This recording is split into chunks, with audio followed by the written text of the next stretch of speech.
लोग यह भी बोल रहे हैं कि रामायण का जो कुछ सीन है उसे कॉपी किया गया है। चाहे वो मियाँ खलीफा हो या फिर सनी लियोनी। अगर ये रावण का रोल मुझे मिल जाता ना तो मैं मूवी को नेक्स्ट लेवल तक ले जाता। जब ये रामायण का ट्रेलर रिलीज हुआ तो हर दो में से एक व्यक्ति अपने आप को डायरेक्टर क्यों समझने लगा। मैं 500 में एक पूरी मूवी रेडी कर देता हूँ। कहाँ से सीखा आपने इतने बड़े बड़े। क्या इतने बड़े बड़े मूवी बनाना? नहीं, इतने बड़े बड़े फेंकना। लवणेन भोज्यम।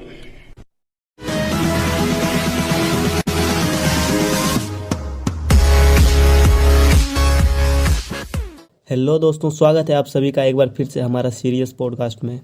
और ये पॉडकास्ट होने वाली है अपने नए नवेली रामायण के ऊपर। तो मैं अपने देश के सारे भक्तजनों से कहना चाहूँगा कि इस वीडियो में बोले गए शब्दों को अपने दिल पर ना लें। ये केवल इंटरटेनमेंट पर्पज़ के लिए है, तो सिर्फ इसको एंजॉय करें। तो चलिए वीडियो को शुरू करते हैं। हाँ तो चटोरी जी, सबसे पहले आपका बहुत बहुत स्वागत है। अरे नहीं नहीं, ये तो मेरा प्यार है तुम्हारे लिए। हाँ तो आप पहले ये बताइए कि आपको ऐसा नहीं लगता कि इस ट्रेलर के रिलीज होने के बाद पूरा इंटरनेट दो भागों में बंट गया है। हाँ जी, बिल्कुल 2 हिस्सों में बट गया है। और मैं तो चाहता था कि ये पूरे 4 हिस्सों में बट जाए ताकि चारों तरफ बस रामायण ही रामायण हो। अच्छा, कुछ लोग यह भी बोल रहे हैं कि रामायण का जो कुछ सीन है वो दूसरे मूवी से इंस्पायर होके यानी कि उससे कॉपी किया गया है। तो ये बात सच है या फिर एक मिथ है। अरे बाप रे, ये कौन सा देशद्रोही है जो अपने रामायण के ऊपर इतना इतना अभद्र भाषा का उपयोग कर रहा है। और आप भी यह बात नहीं बोल सकता कि हमारा रामायण दूसरे मूवी से कॉपी किया गया है। अरे नहीं नहीं, वो मैं नहीं कह रहा कि ये हमारा रामायण कॉपी किया गया है। बस कुछ लोग बोल रहे थे, वही मैंने सोचा कि आपसे थोड़ा बातचीत कर लिया जाए। क्या बातचीत कर लिया जाए? आपके पास क्या प्रूफ है जो आप ये बात यहाँ तक ले आए? अरे आप तो बुरा मान गए। मेरे कुछ सब्सक्राइबर ने कुछ क्लिप्स भेजे थे, वो देखकर मैंने आपसे कुछ प्रश्न पूछ लिए। ऐसी कौन सी क्लिप है जिसे देखकर आप इतना निजी बातें बोल रहे हैं? दिखाइए मुझे भी वो क्लिप। ठीक है, अगर आप सच में देखना चाहते हैं तो लीजिए, खुद ही देख लीजिए वो क्लिप। ये तो एआई वीडियो है, ये बिल्कुल झूठ है। अच्छा, इसे तो इंस्पिरेशन बोलते हैं। देखिए, बात ऐसी है कि हमारा रामायण से इंस्पायर होकर यह मूवी बनाया गया है। क्या क्या बोल रहे हैं आप। अरे कुछ नहीं, वो आप नहीं समझेंगे, ये बड़ों की बात है। आप अगला प्रश्न पूछिए।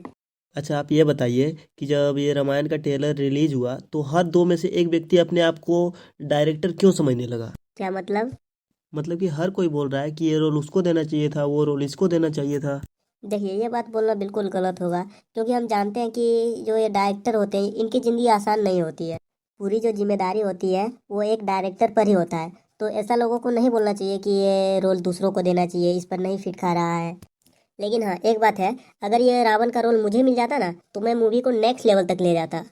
अगर आपका हो गया हो तो क्या हम आगे बढ़ें। हाँ बिल्कुल बिल्कुल। साई पल्लवी जब अपने सहेलियों के साथ आती है तो सब लोग सॉरी साई पल्लवी, सॉरी साई पल्लवी लिखकर इंस्टा पे पोस्ट क्यों डाल रहे हैं। क्या इसका मतलब है। क्या समझा नहीं? ओके, मैं आपको वो पोस्ट दिखाता हूँ तब आप समझेंगे।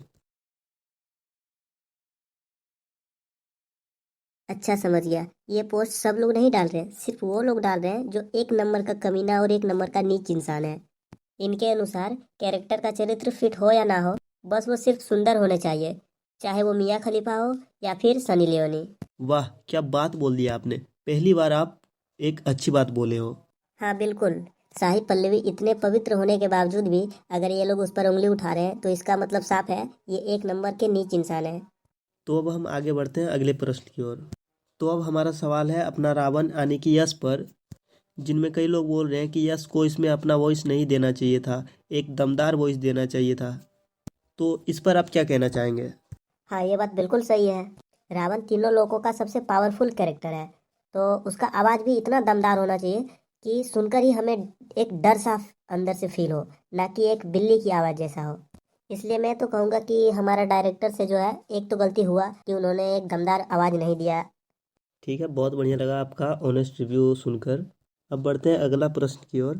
ओवरऑल अगर हम देखें तो ये रामायण क्या सच में 4,000 करोड़ की मूवी है या फिर सिर्फ एक हाइप बना दिया गया है। देखिए, मेरे ख्याल से जो एक्चुअल खर्चा हुआ है इस मूवी में, वो मेरे ख्याल से एक चौथाई ही है पूरा बजट का। क्योंकि मैं भी एक फिल्म मेकर हूँ, तो मैं जानता हूँ कि कहाँ पर खर्चा आती है, कहाँ पर क्या होता है नहीं होता है। और अगर आप मेरी बात करें तो आप विश्वास नहीं करोगे, मैं 500 में एक पूरी मूवी रेडी कर देता हूँ। क्या 500 में पूरा फिल्म निपटा देते हो आप। हाँ बिल्कुल, और कभी कभी तो आप विश्वास नहीं करोगे, मैं 50 रुपये एक्स्ट्रा बचा लेता हूँ। अच्छा, ये जो फिल्म आप तैयार करते हो पूरे 500 में, तो इसके अंदर सिर्फ बैनर होता है या बैनर के अलावा भी और कुछ होता है इसमें? अरे कैसी बातें कर रहे हो आप। इसमें A to Z होता है, पूरा बैनर, फिल्म, प्रोड्यूसर, सब कुछ होता है A to Z। वैसे कहाँ से सीखा आपने इतने बड़े बड़े? क्या इतने बड़े बड़े मूवी बनाना? नहीं, इतने बड़े बड़े फेंकना। अच्छा वो सब छोड़िए, आप अगला प्रश्न की ओर बढ़िए। आपको अभी पता नहीं है कि मेरा कितना बड़ा बड़ा हाथ है। सभी नेता, लीडर, सबका कॉन्टेक्ट नंबर रहता है मेरे पास। अच्छा ऐसा है, तो एक काम कीजिए, आप नरेंद्र मोदी को कॉल लगाइए। अब तो बात ईगो पर आ गई है। अब तो मैं नरेंद्र मोदी को कॉल लगा कर ही रहूंगा। कहाँ गया कहाँ गया, यही तो था। हाँ ये मिल गया।